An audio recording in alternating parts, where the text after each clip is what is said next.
Ahojte, dnes sa pozrieme na hernú konzolu, ktorá patrí medzi tie najpredávanejšie a je veľmi pravdepodobné, že ste o nej nikdy nepočuli. A dokonca je od veľmi známeho výrobcu. Poďme sa ňu rovno pozrieť.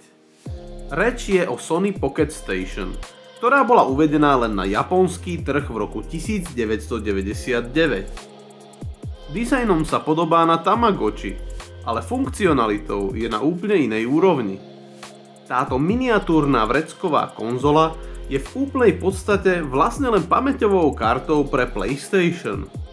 Má dokonca skoro rovnaké veľkosti ako bežná PlayStation Memory karta. Na prvý pohľad vidíme, že zariadenie je tučnejšie a na prednej strane obsahuje displej a tlačidlá.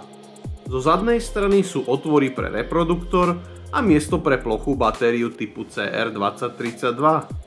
Z vrchnej strany je úchyt pre šnúrku a priehľadné okienko s ledkou a senzormi. Po odklopení predného krytu sa na spodnej strane odhalí konektor, ktorým sa Pocket Station pripájal k PlayStationu. Monochromatický displej má rozlíšenie 32x32 pixelov, čo je presné rozlíšenie štandardnej ikony na ploche u starších Windows. Zobrazuje dátum, čas a uložené hry. Hry nie je možné nejak manažovať, mazať, ale môžeme si aspoň nastaviť budík a hlasitosť celého systému. Po pripojení k PlayStation je ihneď rozpoznaný a má pridelenú patričnú vizualizáciu, ale správa sa ako úplne obyčajná pamäťová karta. V tomto momente si pravdepodobne myslíte, že toto zariadenie je úplne zbytočné, no ale fakt, že sa ich predalo skoro 5 miliónov kusov naznačuje, že táto minikonzola musí byť niečím iným zaujímavá. Celé toto zariadenie poháňa silný 32-bitový procesor ARM na frekvencii 8 MHz. K dispozícii má 2 KB statickej pamäte RAM a 128 KB úložisko pre ukladanie herných saveov. Tento silný procesor bol využitý z dôvodu, že niektoré hry na PlayStation ponúkali možnosť uložiť aj minihru na tento Pocket Station, buď vo forme hry, ktorá nemala žiaden vplyv na uložené dáta, alebo minihry, ktoré priamo pôsobili na uložené savey. Takto bolo možné pokračovať v hraní aj mimo domova. Hier, ktoré podporovali Pocket Station, nebolo vôbec málo, no drvivá väčšina sú japonské tituly, keďže táto mikrokonzola bola oficiálne uvedená na trh len v Japonsku. Hry, ktoré sa dajú hrať na tejto konzolke, bývajú zväčšina banálne, ale niektoré ponúkajú aj reálny kvalitný gameplay.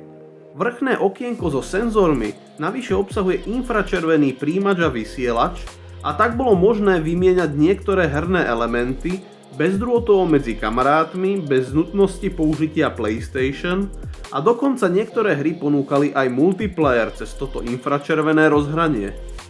Výkonný procesor a relatívne veľký úložný priestor prilákal aj homebrew komunitu. Pre toto zariadenie bolo vytvorené veľké množstvo rôznych aplikácií, ako napríklad kalkulačky, diaľkové ovládania na televízory, demá a samozrejme aj hry, medzi ktoré patrí aj komplexne prepracovaný Doom.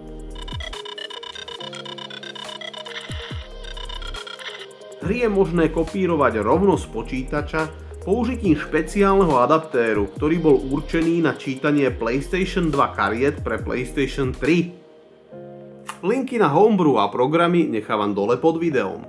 Pocket Station ma vo všeobecnosti celkom milo prekvapil. Jeho výkonný procesor ponúka široké využitie od grafiky cez zvuk až multiplayer. Tak to je pre dnešok všetko. Ďakujem vám za pozornosť a vidíme sa na budúce pri ďalšom zariadení z histórie.